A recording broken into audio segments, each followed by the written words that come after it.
नमस्कार. D kitchen and क्रिएटिव्हिटीमध्ये तुम्हा सर्वांचे खूप खूप स्वागत. आता लग्नसराई चालू झालेली आहे.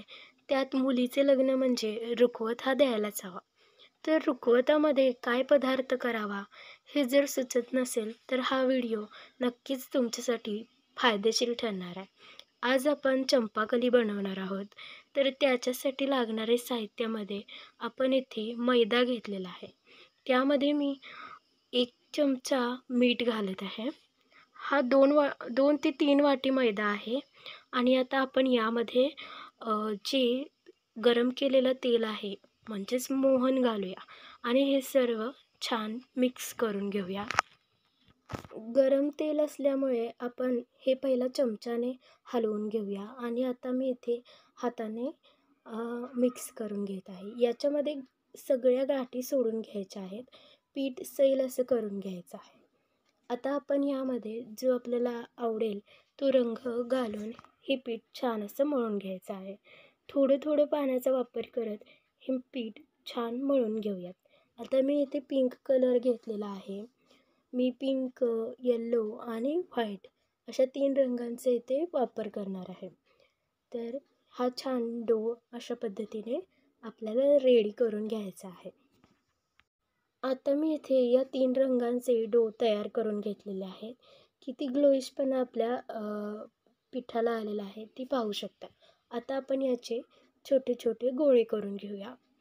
पुऱ्यांना जसे गोळे करतो त्या आकाराचे गोळे आपण इथे करणार आहोत. आता आपले गोळे तयार करून झालेले आहेत. आता मी याच्यातला एक गोळा घेते. तो आपण कोरड्या मैद्याच्या पिठात घोळवून लाटायचा आहे.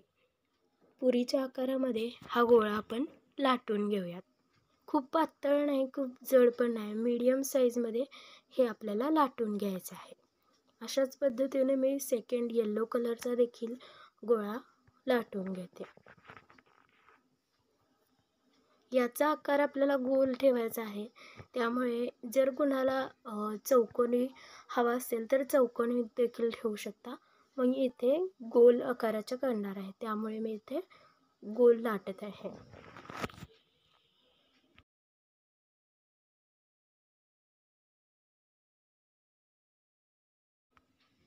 येथे आपल्या या पाऱ्या छान लाटून झालेल्या आहेत. आता मी या पोळपाटावर घेते. आता आपण या पाऱ्या मधल्या भागामध्ये कट करून घेणार आहोत. मी इथे चरण्याचा वापर केलेला आहे. कटर किंवा चाकू जरी वापरला तरी चालेल, पण याला छान डिझाईन दिसण्यासाठी मी याचा वापर केला. आता याच्या दोन्ही चिरलेल्या ज्या कडा आहेत त्या आपल्याला चिमटून घ्यायच्या आहेत. हलक्या हातांनी ही प्रोसेस आपल्याला करावी लागते, नाहीतर पाऱ्या फाटण्याची शक्यता असते. त्यामुळे आपण हे हलक्या हलक्या हातांनी करून घ्यायचं आहे.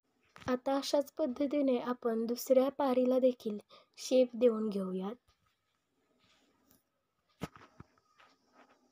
रुखवतासाठी हा एक नाविन्यपूर्ण, आगळा वेगळा असा उठून दिसणारा असा पदार्थ आहे. त्यामुळे हा नक्कीच एकदा ट्राय करून पहा आणि कुरकुरीत, गोड असा छान पदार्थ आपला हा तयार होणार आहे. तुम्ही पाहू शकता किती छान शेप आपल्या चंपाकलीला आलेला आहे. आता आपण या तळण्यासाठी मी गॅसवर कढई ठेवलेली आहे. त्यामध्ये आपण थोडे तेल घालूया. तेल छान गरम व्हायला ठेवूया. तेल छान गरम झालं की आपल्या चंपाकली छान तळल्या जातात. त्यामुळे तेल गरम करून घ्यायचं आहे.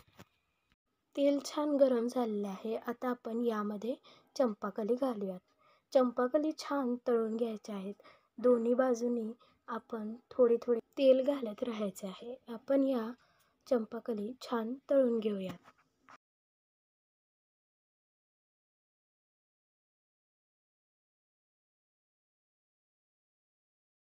हे पाहू शकता आपल्या चंपाकली किती छान तळून झालेल्या आहेत आणि कुरकुरीत देखील झालेल्या आहेत. अशा देखील खाऊन बघितल्या तरी खूप छान लागतात.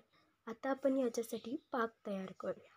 पाक तयार करण्यासाठी मी 1.5 ग्लास पाणी घेतलेले आहे. त्यामध्ये आपण 2.5 वाटी साखर घालणार.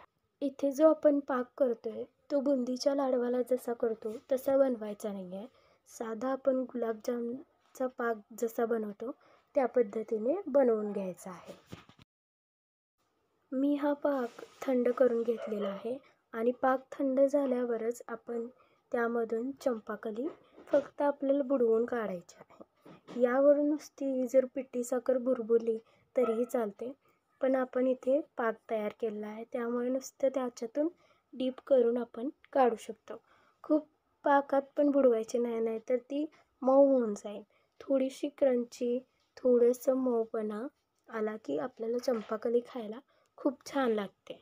आम्ही यावर थोडं वाळलं खोबरं भुरभुरलं आहे. जर तुम्हाला हवे असेल तर तुम्ही भुरभुरू शकता, नाहीतर असं देखील खाल्ल्या तर खूप छान टेस्टी लागतात. आता आपल्या चंपाकली खाण्यासाठी तयार झाल्या आहेत. अशाच नवनवीन रेसिपी पाहण्यासाठी चॅनलला लाईक करा, शेअर करा आणि सबस्क्राईब करायला विसरू नका. पुन्हा भेटूया अशाच एका नवीन रेसिपीसोबत.